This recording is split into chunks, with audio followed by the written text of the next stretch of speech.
बिस्मिल्लाह रहमान रहीम, अस्सलाम वालेकुम।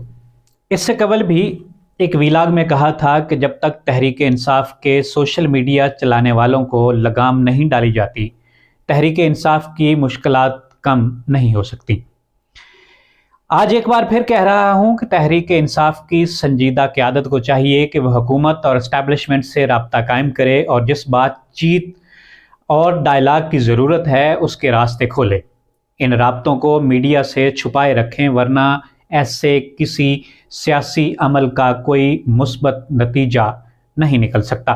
बाकी जहाँ तक तहरीक इंसाफ के मफरूर सोशल मीडिया के गालम गलोच ब्रिगेड और इमरान खान के नाम नेहाद हमदर्द यूट्यूबर्स का ताल्लुक है, अगर मामलात उन पर छोड़ दिए गए तो ना सिर्फ इमरान खान और बुशरा बीबी ही जेल से निकलेंगे और ना ही खान की बहनों को कोई सुख का सांस मिलेगा और वो इसी तरह सड़कों पर और अडयाला जेल के बाहर अकेली एहतजाज करती और धरने देती हुई नजर आएंगी।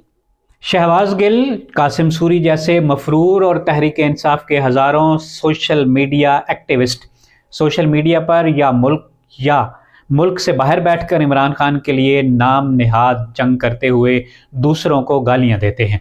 पाकिस्तान में इनकलाब के ख्वाब दिखाते हैं, लेकिन खुद ना बाहर निकलने के लिए तैयार हैं और ना ही सामने आकर इस इनकलाब के लिए कोई अमली कदम उठाते हैं। तहरीक इंसाफ का ये तबका दरअसल इमरान खान से गद्दारी कर रहा है। असल में तहरीक इंसाफ के इन्हीं भगौड़ों की वजह से इमरान खान के गद्दारों और घर बैठकर इनकलाब लाने वालों ने गालम गलोच, बदतमीज़ी, फ़ौज और पाकिस्तान मुखालिफ प्रोपेगेंडे की वजह से तहरीक इंसाफ और इमरान खान की मुश्किलात में इजाफ़ा किया है। और अब हालात ये हैं कि इमरान खान की 3 उम्र रसीदा बहनें अकेली चंद कारकुनों के हमरा सर्द रातों में अडयाला जेल के बाहर सड़क पर धरना देने पर मजबूर हैं और कोई कारकुन उनके साथ निकलने के लिए तैयार नहीं है।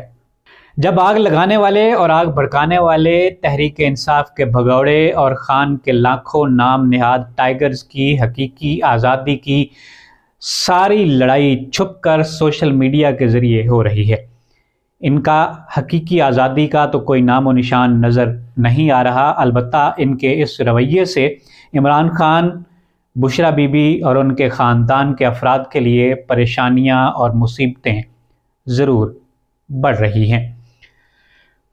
और जब तक ये संजीदा किस्म के डायलॉग नहीं करेंगे और इदारों का एहतराम नहीं करेंगे, ख़ास तौर पे अफवाज पाकिस्तान का, तो तहरीक इंसाफ की मुश्किलात में कमी होने वाली नहीं है। लिहाजा तहरीक इंसाफ के अपने यूट्यूबर्स और अपने सोशल मीडिया एक्टिविस्ट को इस बात से रोकना होगा कि वो मुल्क के मुखालिफ एजेंडे पर अमल दरामद ना करें और ना ही इदारों के ख़िलाफ़ कोई किसी कैंपेन का हिस्सा बने।